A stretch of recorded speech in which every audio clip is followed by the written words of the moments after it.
오늘 하루 종일 강한 바람이 불어서 추위를 느끼신 분들 많았을 텐데요. 내일은 기온이 더 떨어져 오늘보다 더 춥겠고 한라산에는 올가을 첫눈이 쌓이겠습니다. 이따금 기자가 보도합니다. 바닷가의 파도가 세차게 몰아칩니다. 구경하던 시민들은 바람에 모자가 날아갈까 손으로 눌러쓰고 산책길을 걷던 시민은 강아지를 데리고 급히 파도를 피합니다. 한 5km 정도 걸었는데 바람이 너무 세갖고 걷는 게 너무 힘들어요. 2배로 힘든 것 같아요.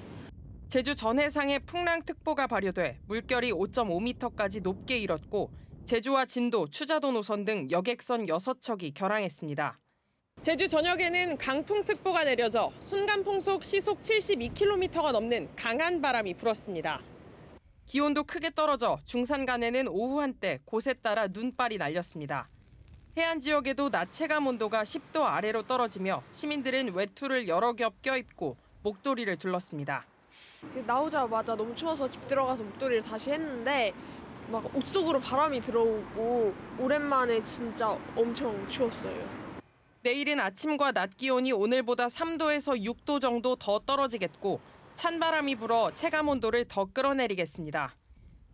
한기를 동반한 상층 기압골의 영향으로 기온은 평년보다 낮은 6에서 14도가 예상되고 오늘보다 3에서 6도가량 더 낮아지겠으며 바람도 매우 강하게 불어 체감 온도는 더욱 낮아 춥겠습니다. 산지에는 내일 새벽부터 기온이 영하로 떨어져 한라산에 첫눈이 내리겠고 모레까지 최대 15cm의 눈이 쌓이겠습니다. MBC 뉴스 이따금입니다. 추자도에서는 참조기뿐만 아니라 삼치도 주로 잡혀 추자도 수협이 경매를 통해 위판하고 있습니다. 그런데 이 경매 과정에서 추자도 수협 간부가 불법 대리 입찰을 했다 중앙회 감사에 적발됐습니다. 박주연 기자가 보도합니다. 한 남성이 경매장에서 입찰서에 가격을 씁니다. 삼치 경매에 참여하기 위해서인데 경매는 수협에서 지정한 산지 중도매인만 참여할 수 있습니다. 그런데 이 남성은 추자도 수협 간부로 완도의 한 수협 중도매인에게 전화로 입찰가를 받아 불법 대리 입찰을 했다는 의혹을 받았습니다. 또 낙찰받은 날에는 수협 직원들이 직접 포장을 해 완도 중도매인 이름으로 삼치들을 다른 지역으로 보내기도 했다는 겁니다.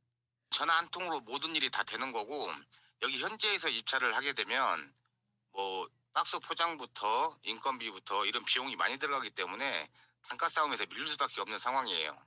수협 중앙회는 지난 6월 추자도 수협을 찾아 닷새 동안 불법 대리 입찰 감사를 벌였습니다. 감사 결과 추자도 수협이 표준 계약을 제대로 맺지 않았고 근거 서류 없는 무자격 업체의 거래를 허용한 것으로 판단했습니다. 수협 중앙회는 감사 결과를 근거로 다음 달쯤 협의회를 열어 징계 수위를 결정해 추자도 수협에 인사 조치를 요구할 방침이라고 밝혔습니다. 하지만 추자도 수협 간부는 업체와의 계약서는 없지만 삼치의 중국 수출을 위해 관례상 해왔던 일이라고 해명했습니다. 단지 어민들이 잡아오는 삼치, 어과와 활로를 위해서 필요를 해왔던 부분에 대해서는 연속적으로 해왔던 거예요.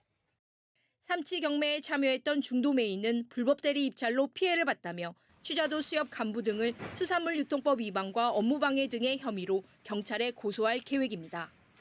MBC 뉴스 박주연입니다. 제주도가 청년들에게 현금성 복지 혜택을 주면서 사전에 공무원들에게만 정보를 흘렸다는 비판이 도의회에서 제기됐습니다. 또 중국 화물선 항로 개설에 예산을 지원할 근거가 없다는 지적과 함께 차고지 증명제를 폐지하라는 요구도 이어졌습니다. 조인호 기자입니다. 제주도가 청년 10,000명에게 4만 원어치의 문화복지 포인트를 지급하겠다고 발표한 것은 지난 5월 22일 선착순으로 신청을 접수한 지 4시간 만에 마감됐습니다. 신청자 10,000명 중 1,000명은 공무원으로 청년 공무원의 34%였습니다. 일반인 신청자 9,000명은 일반인 청년의 5.7%에 불과했습니다. 제주도가 신청 이틀 전 청년들에게 홍보하라며 도청 내 부서와 직속 기관에 공문을 보내는 바람에 공무원들에게만 사전에 정보가 유출됐다는 것입니다. 수많은 청년들이 정시 시간을 포함해서 계속 클릭을 했을 거예요. 접수를 했고. 정말 알겠어요. 어떤 말씀? 예. 내부 정보가 2, 3일간 이미 청년들 사이에서 링크부터 시작해서 접수해라. 이게 엄청 뿌려진 사실 아시죠? 네. 제주도가 중국 칭다오 화물선 항로 개설에 예산 90억 원을 편성하면서 검증할 자료를 제출하지 않았고 해양수산부가 요구하는 신규 항로 역량 평가도 받지 않았다는 지적도 나왔습니다. 이 선박이 중간에 사고가 났었는지 그리고 정기 검사를 잘 받았는지 정말 건강한 선박인지 정기적으로 잘 운행이 될 건지 이 자료를 안 갖고 있는 거면 더더욱 무책임한 행동이거든요. 차고지 증명제를 폐지하라는 요구에 대해 제주도는 폐지는 할 수 없다며 개선하겠다는 입장을 고수했습니다. 지사님한테 가셔서 개선하고 싶으세요 물어보신 다음에 하고 싶다면은 이거 폐지하라고 하세요. 근데 지금 현실을 너무 방치하시는 것 같아요. 도민들이 아우성이지 않습니까? 이거 하나 때문에. 특별자치도 특별법에 차후증명제를 하도록 강제 규정으로 되어 있습니다. 그래서 폐지를 하려면 특별법을 고쳐야 되는 사안입니다. 그래서 특별법 개정 전까지는 어떻게 개선을 할 건가에 대해서 이제 접근을 해나갈 예정으로 있습니다. 의원들은 제주도가 해마다 300억 원 이상을 지원하는 양돈 산업이 환경을 오염시킨다며 부과금을 물리라고 요구했고 전라남도와 해상 경계 분쟁을 빚고 있는 사수도 문제에 안일하게 대응한다고 지적했습니다. MBC 뉴스 조은우입니다. 방송통신위원회의 감독을 받는 방송사들은 해마다 공익 목적 방송 발전을 위해 방송 발전 기금을 내고 있습니다. 그런데 이렇게 낸 기금이 엉뚱하게도 아리랑 국제방송 같은 문화체육관광부 산하 기관들의 매년 편법 지원되고 있는데요. 올해 예산심사 과정에서 국회가 제동을 걸었습니다.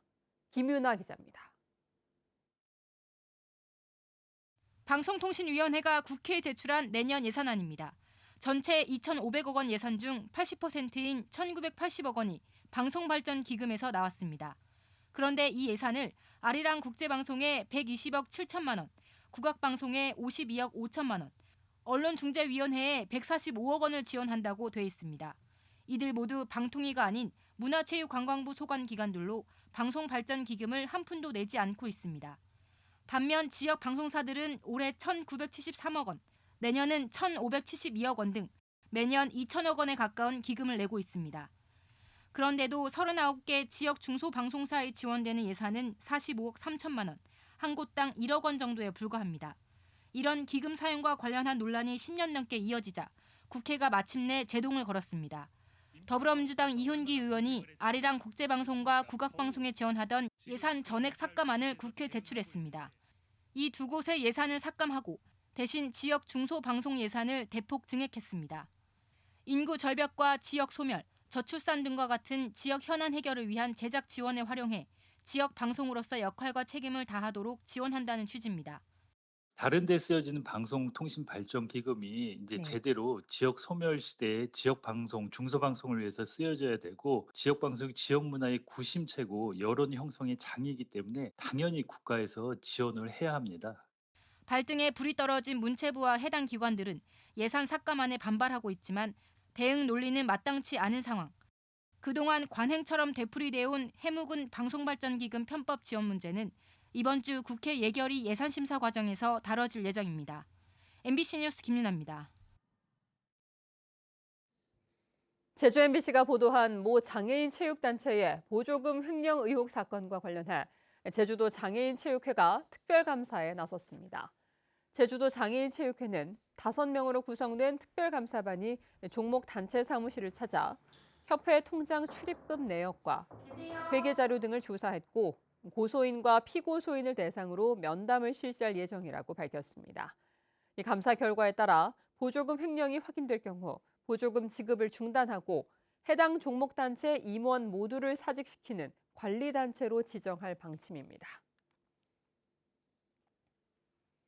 농업기술원 소속 공무원들이 연구 실적이 없이 성과 보상금을 받고 당직 수당도 부적절하게 챙긴 것으로 드러났습니다.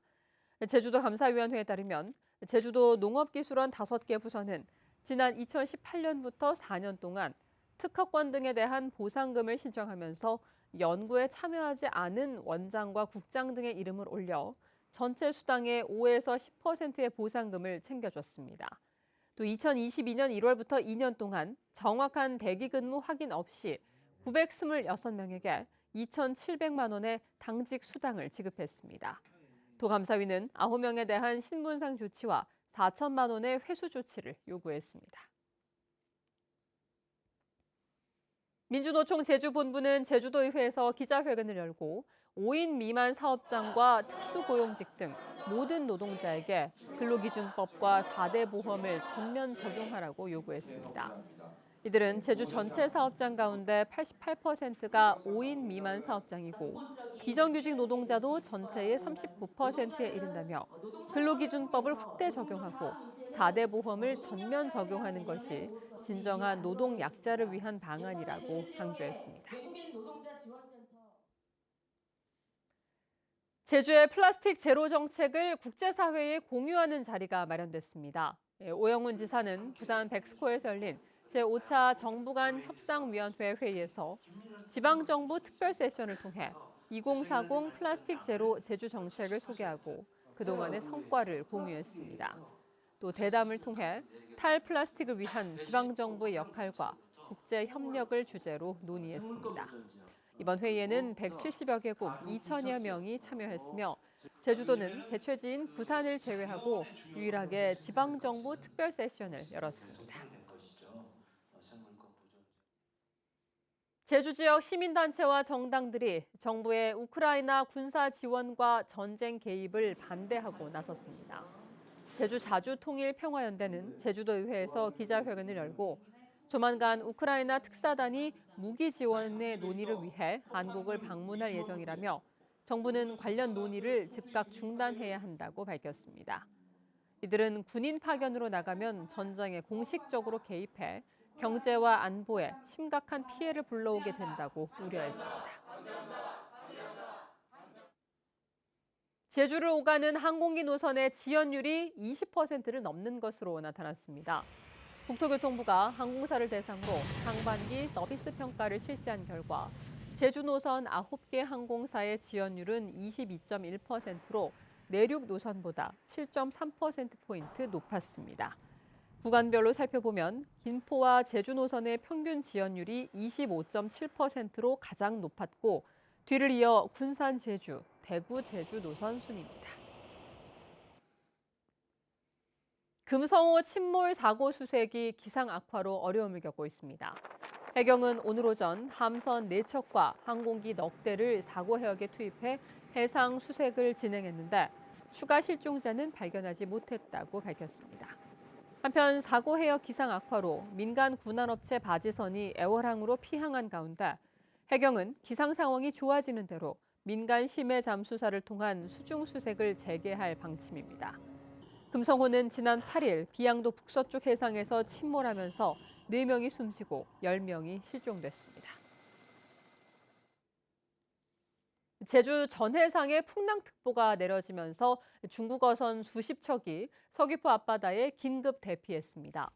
서귀포 해양경찰서는 오늘 오후 제주도 남쪽 어업협정선 주변에서 조업하던 중국 어선 81척이 서귀포시 안덕면 화순항 남쪽 연안 3.7km 해상까지 대피했다고 밝혔습니다.